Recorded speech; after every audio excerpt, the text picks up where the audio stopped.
বাংলাদেশে আওয়ামী লীগ বর্তমান রাজনৈতিক সংকটের মুখোমুখি। দলটির ১৬ বছরের দীর্ঘ শাসন ও নেতৃত্বের যবনিকাপাত ঘটেছে জুলাই মাসে। একদিকে দলের মধ্যে তীব্র বিভক্তি এবং নেতাকর্মীদের মধ্যে নানা অভিযোগ, অন্যদিকে তাদের ভবিষ্যৎ নিয়ে চ্যালেঞ্জের মুখে পড়েছে শেখ হাসিনার দল।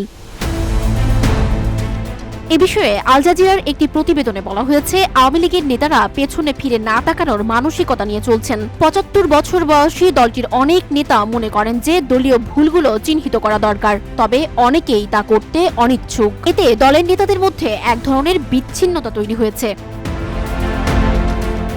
২০২৪ সালের ১৬ জুলাই রংপুরে ছাত্র আন্দোলনে পুলিশের গুলিতে নিহত হন আবু সাঈদ, কিন্তু তৎকালীন আওয়ামী লীগের নেতাদের মধ্যে এই ঘটনায় কোনো তীব্র প্রতিক্রিয়া দেখা যায়নি।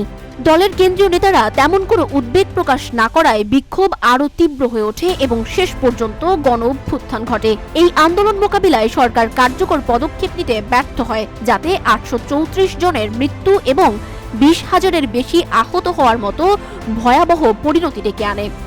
এমন পরিস্থিতিতে দলের ভিতরে ব্যাপক হতাশা তৈরি হয়েছে। বেশ কিছু নেতা দাবি করেছেন, স্থানীয় এমপির পরিবারগুলো দলের তৃণমূল পর্যায়ে আধিপত্য বিস্তার করে দলকে দুর্বল করেছে। এমনকি দলটির শীর্ষ নেতারাও এই সমস্যার সমাধানে কার্যকর কোনো পদক্ষেপ গ্রহণ করতে পারেননি। এদিকে বিশ্লেষকরা মনে করেন, আওয়ামী লীগের অভ্যন্তরীণ এবং সিদ্ধান্ত গ্রহণের ক্ষেত্রে সমস্যা দলটিকে বিশৃঙ্খল অবস্থায় ফেলেছে। গত দশক ধরে ঢাকা মেট্রোপলিটন এলাকায় আওয়ামী লীগের কমিটি মেয়াদোত্তীর্ণ হলেও দলের মধ্যে কোনো পরিবর্তন আনেনি, যার ফলে দলের সাংগঠনিক কাঠামো দুর্বল হয়ে পড়েছে। অন্যদিকে দলের গঠনতন্ত্রের প্রতি উদাসীনতা এবং সরকারের নৃশংসতা নিয়ে সমালোচনার মুখে পড়েছে আওয়ামী লীগ। ২০২৪ সালের ২৩ অক্টোবর শান্তিতে নোবেল পুরস্কার বিজয়ী প্রফেসর মোহাম্মদ ইউনূসের নেতৃত্বাধীন অন্তর্বর্তীকালীন সরকার ছাত্রলীগ সহ আওয়ামী লীগের বিভিন্ন সংগঠন নিষিদ্ধ ঘোষণা করে, যা দলের মধ্যে ক্ষোভের জন্ম দেয়।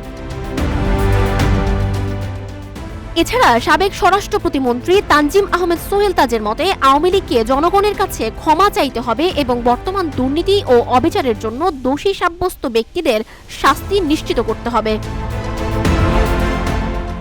বিশেষজ্ঞরা আরও বলেন, আওয়ামী লীগকে যদি পুনর্গঠন করতে হয় তাহলে শেখ হাসিনার নেতৃত্বে থাকা দলটিকে বর্তমান আদর্শ পরিত্যাগ করতে হবে এবং দলের শীর্ষ নেতৃত্বের মধ্যে পরিবর্তন আনতে হবে।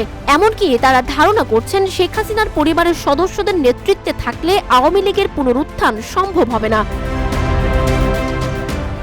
তবে দলের অনেক সিনিয়র নেতা এখনও শেখ হাসিনার প্রতি আস্থা রেখেছেন এবং সামাজিক যোগাযোগ মাধ্যমে তাদের বক্তব্য প্রচার করছেন, কিন্তু মাঠ পর্যায়ের নেতারা এই সময়ে নিজেদের অবস্থান নিয়ে অত্যন্ত সন্দিহান। অতএব আওয়ামী লীগের ভবিষ্যৎ পুনর্গঠন এবং আগামী নির্বাচনে তাদের অংশগ্রহণ নিশ্চিত করা এক বিরাট চ্যালেঞ্জ হয়ে দাঁড়িয়েছে, যেখানে নেতৃত্ব, সংগঠন এবং জনগণের আস্থার পুনর্গঠন প্রয়োজন।